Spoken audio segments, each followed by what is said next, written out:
Hi, everyone. I'm Jenny Shin, Director of Strategy at Panorama Strategy. I've worked on school feeding programs around the world with WFP and the Global Child Nutrition Foundation. And now I get to partner with organizations like Sharing Excess, who are tackling hunger from all angles, from systems change to local innovation. And today, in honor of World Hunger Day, I'm excited to share a conversation with one of those partners, Evan Ehlers, the founder of Sharing Excess.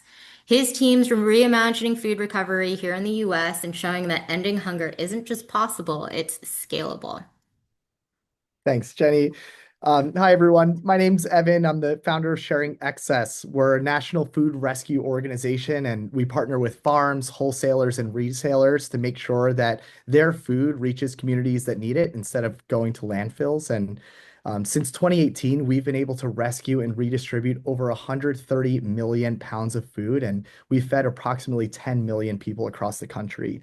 What excites me most about this work is how we can actually transform the food system, not just by counting meals, but by building the infrastructure that makes global food justice possible. Great. I'm so excited to talk to you today, Evan. We're going to do a quick rapid fire Q&A. And my first question's to you. You've helped recover millions of pounds of food, as you noted. When did you realize that this scrappy and brilliant idea that you had in college had national potential? I knew almost right away because I started to do my research and I found out just how much food was going to waste in America. It was like 40% of our food supply, over 150 billion pounds of food every year, enough to provide over 120 billion meals. And when you look at the supply chain, when you look at just the volume of food that's going to waste, it's very clear that this is an issue that's happening everywhere. It's not just in my dining account where I originally realized that I had excess food and was the impetus for starting the organization. So after I realized that I had a bunch of food in my dining account and I swiped it all out, put it in the back of my car and started driving around Center City, Philadelphia, giving the food away. It was a transformative moment for myself where I did something to intervene and make sure that I wasn't letting excess food go to waste. But then it was very clear that this issue was happening across the entire food industry. 64% of food goes to waste before it ever even reaches American consumers. So I knew that there was a huge opportunity, and the numbers showed we're not even capturing 2% of the food that's available for donation that we really could be. Jenny, I've got a question for you. So you've worked on school feeding programs throughout Asia. What's something that most people don't realize about the power of a school meal? I think school meals are one of the most powerful tools not to just change lives, but entire communities, right? For kids, research shows that a school meal not only increases enrollment by 9%, but boosts attendance by 8%. And they often represent the largest social safety net for children around the world, especially in low and middle income settings. But these benefits, they ripple out far beyond the classroom, right? They improve health. They ease pressure on working parents so they know that their kids are being fed at school. They create jobs for a lot of women who end up becoming food preparers or farmers that they purchase from, and they strengthen local food systems. According to the latest report by the Global Child Nutrition Foundation, which surveyed 142 countries with school meal programs around the world, 91% of those are now sourcing ingredients locally. They're supporting farmers and they're building climate resilience. It's amazing. I've seen these programs in action, and it's that kind of systems thinking where food nourishes not just the kids, but the communities and the economies.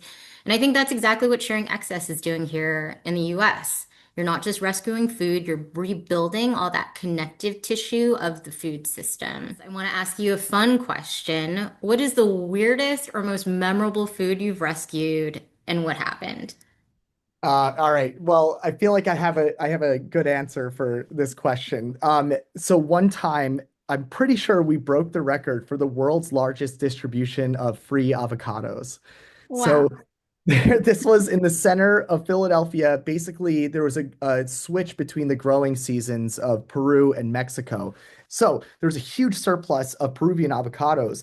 And we ended up distributing out to as many food banks as we could for weeks. And they were just getting overloaded and saturated to the point where the Charitable Food Network had more than enough avocados. And there were still truckloads and truckloads coming. So we had to organize a public distribution of these avocados to save these last 6 truckloads from going to waste.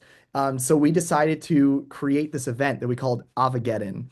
And over 10,000 people showed up to the center of FDR Park. And this was just an unbelievable moment. We were all in avocado suits that we bought off of Amazon, and we just looked ridiculous.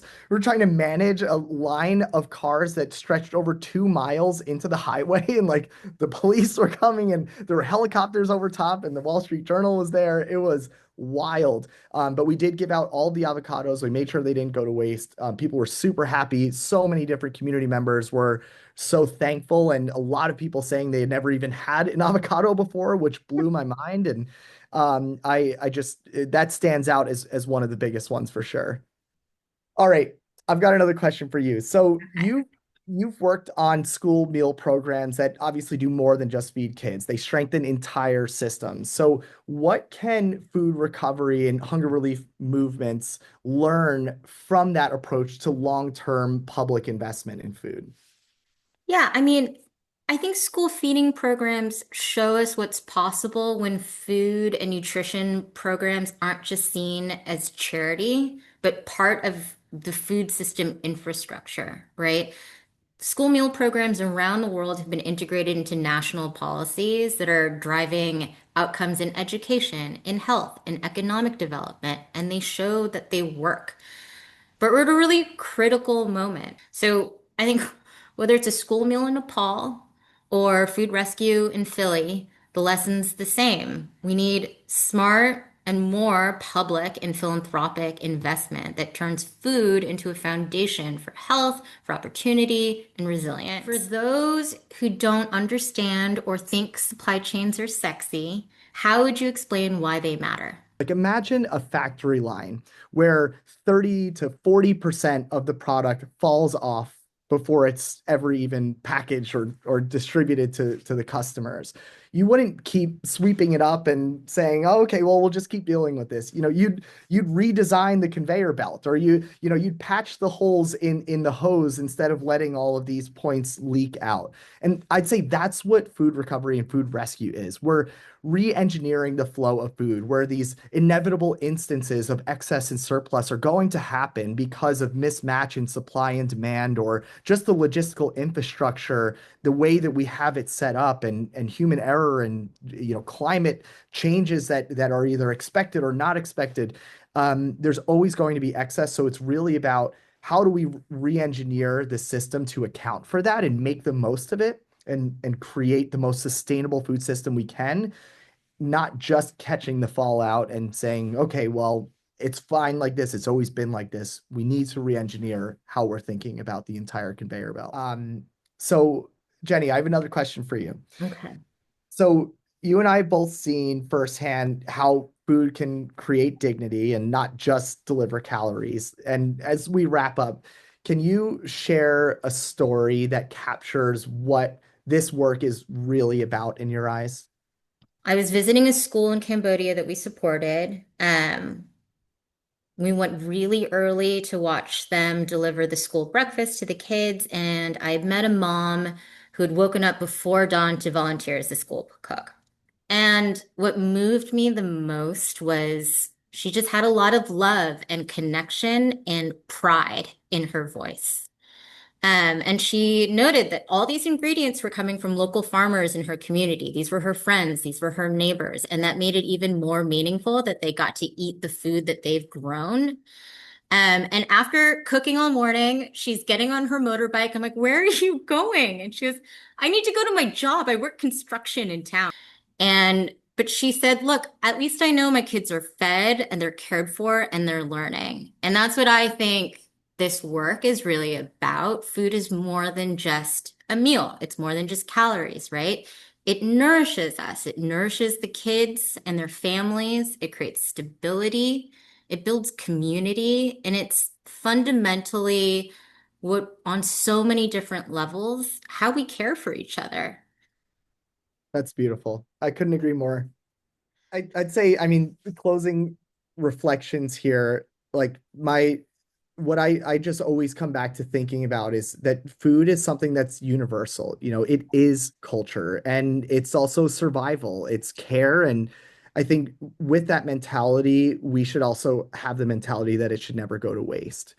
Yet somehow we're still throwing away billions of pounds of food every year while people go hungry. This is not a resource issue, it's a distribution and access issue. And at sharing access and all the partners that we work with, we're trying to change that, not just today, not just right now, but to create a system that's woven into the fabric of humanity and build a food system that truly works for everybody, not just the people who are, well off, right?